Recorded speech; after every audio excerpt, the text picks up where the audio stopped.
This is the Game is on 100 here with the video, and this is my review video of the Chicago Bears Seattle Seahawks game.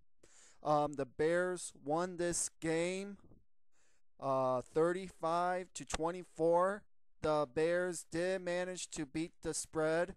They were favored by 10. They did win by 11 points in this game. What can I say? The Bears executed well on offense.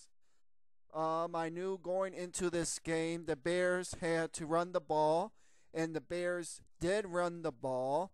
The Bears ran the ball for 45 rushes for 45 rushes for a total of 176 yards rushing. That is good. If you can run the ball, it eats up the clock. And that's what the Bears needed to do. Like I said in my preview video, the Bears had to run the ball. And the Bears did run the ball effectively with Matt Forte, Chester Taylor, and Jay Cutler. All right. For on the day, Jay Cutler had a good game. He didn't throw any interceptions, which is good. He looked good today.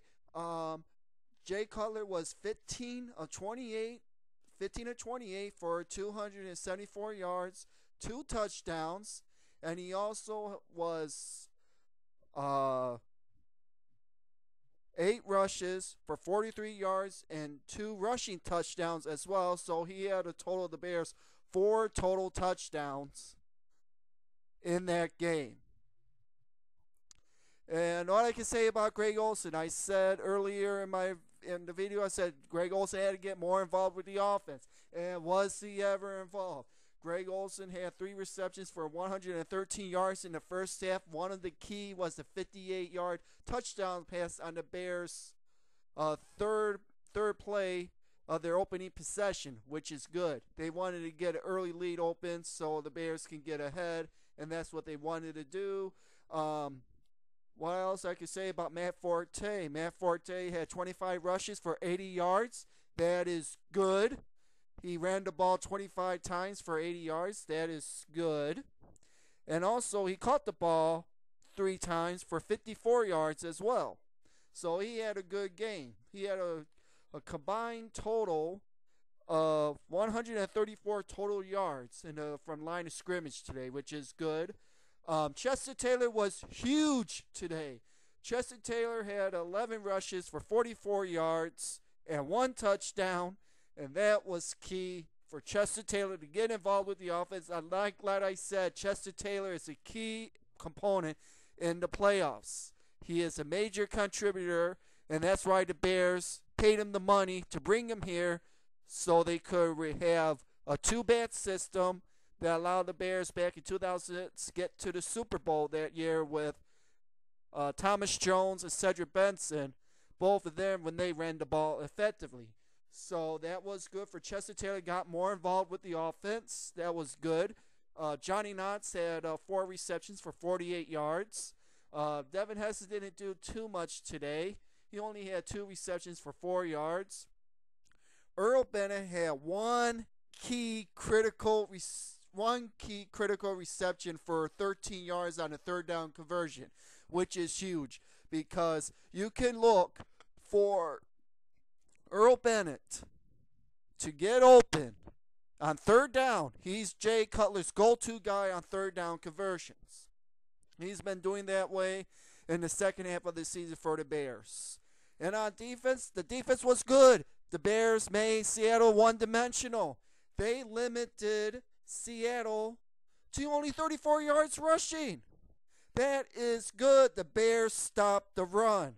The only person that had the longest run was 13 yards, and that was Tate.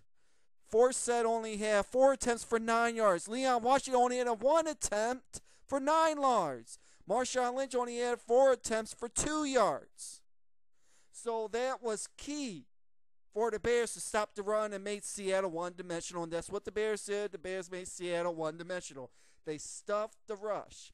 And with the Bears, when they play their cover 2 defense, the Bears try to get pressure with their front 4, and they did able to sack Ben Hasselbeck in this game. That I think they got 2 sets in this game, I believe.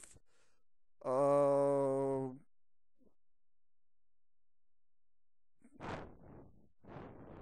yeah, 2 sets. So, so the Bears got him twice, and also key. The Bears only had 3 sets allowed in that game on Cutler. And another key for the Bears was on third down conversions. The Bears were almost 60% on third down conversions. They were 10 of 18 for 55%, and that's pretty good. And the Bears on the day, from a total combined team, they had a combined net total of 437 net yards, which is pretty good. And the Bears only limited Seattle to only 276 total yards. So that is actually pretty good. Even though they killed the Bears in the past, but basically Seattle got their 2 late scores in the fourth quarter. The Bears played good for the first 58 minutes of the game. They played good, but it slipped in the last 2 minutes. It slipped on them for the Bears to finish the game, which it wasn't good that they had the lead. So going into next week, the Bears has to do a good job next week against the Green Bay Packers, and this is going to be the game for the NFC, 2 NFC North teams. This will be the third time that the Green Bay Packers and the Chicago Bears face this season. As we all know, Chicago won in Week 3 at Soldier Field, 20-17. In Week 17, the Packers beat the Bears 10-3 at Lambeau, and now it's going to be at Soldier Field again. The Bears has got the home field, so that's also key. And also, they giving the line on this game, they have the Packers favored by 3 points. And I know all this week that all the analysts, all of them is going to pick the Packers to win this game. I know that for a fact. They're not going to allow the Bears as a chance to win this game, because it said, "Oh, Aaron Rodgers is going to kill the Bears. Aaron Rodgers is going to do this and that." Well, all the Bears had to do, and on that game, all they got to do is be able to contain the run. If they're able to stop the run and make Green Bay one-dimensional, the Bears can play their cover 2, do a bend or break defense, bend do not break defense, which is key. That's what the Bears did in Week 3. They basically played a bend don't break defense and allowed the Bears to win the game. And also, I forgot to say that Matt Forte, what the hell were you thinking of throwing the ball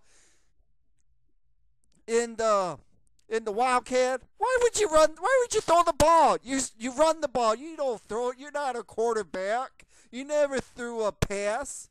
The only person I would love to see that would have been was the late great Walter Payton. And Walter Payton, he was said by most people, there was a lot of great runners, but he was the best overall football player there ever was in the NFL.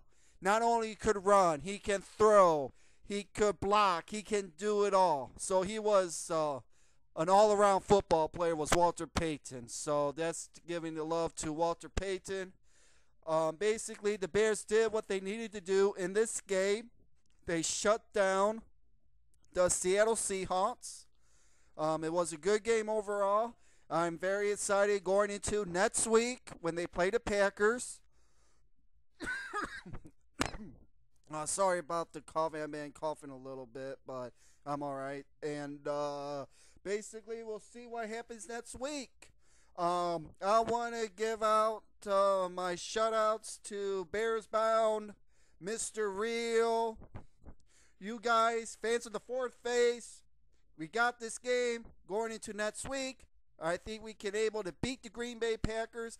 I know for a fact the sports writers are going to criticize the Bears for them not winning this game. They're going to be picking the Packers to beat the Bears at Soldier Field next week.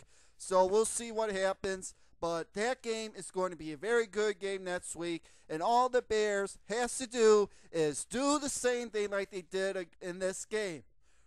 run the ball, and make Green Bay be a one-dimensional team. The Bears can stop the run. They can allow Aaron Rodgers to pass. Get a little bit of pressure on Aaron Rodgers. If they're able to get pressure on Aaron Rodgers, make him throw the ball, the Bears can play their bend, do not break defense. That would be key for the Bears to win the game. So this was a good game. I give Seattle their due. They came in. They had a game plan, but they had two key injuries going out. So their tight end was out in their first possession. Their tight end went out of the game with a head injury. And their cornerback, I don't know what is his name, he also went out with another head injury. So that was critical for the Bears to take out one of those tight ends out of the game. That messed up the whole Seattle playbook, basically. So they basically did what they wanted to do, made Seattle be one-dimensional. The key for next week for the Bears is to make Green Bay be one-dimensional in that game. Don't allow Green Bay to run the ball as much. Stop the run and let them pass the ball. So that will be key. So in closing, this was a good game. I will be giving my preview video coming up on the Nets game, probably Friday or Saturday. So this is the Game Is On 100, and I'll talk to you all later.